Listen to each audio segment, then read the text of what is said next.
حذرت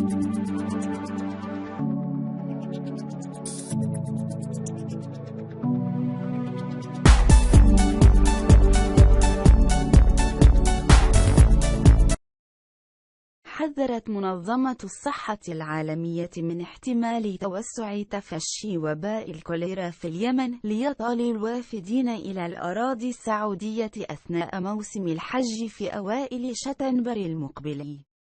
وفي الوقت نفسه أشادت المنظمة في بيان صدر اليوم الجمعة استعدادات السلطات السعودية لاستضافة الحجاج بما في ذلك في مجال الرعاية الصحية.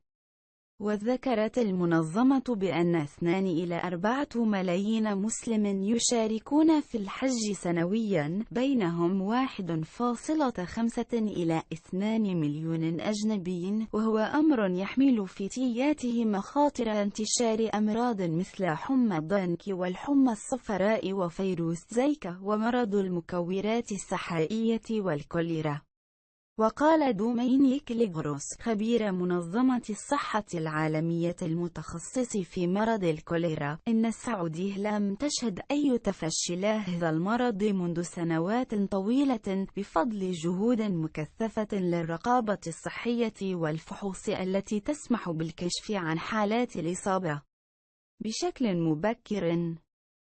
واعتبر الخبير أن السلطات السعودية جاهزة لاستقبال الحجاج وضمان كافة الظروف الضرورية بما في ذلك الوصول إلى المياه وتلبية كافة المتطلبات الصحية. وأوضحت المنظمة أن فترة الحضانة لمرض الكوليرا لا تتجاوز ساعات عايدة، لكن بعد ظهور الأعراض قد يقتل المرض ضحيته خلال ساعة في حال لم يتلقى المريض العلاج الضروري. لكن ليغروس حذر من أن أعراض الكوليرا لا تتبين لدى 80% من المرضى، وأكد أن السلطات السعودية لا تجري أي فحوص للوافدين في المطارات، مؤكدا أن هذه الإجراءات لا فائدة منها نظرا لخصائص المرض. ولفتت المنظمة إلى أن تفشي الكوليرا في اليمن قد طال أكثر من 332 ألف شخص.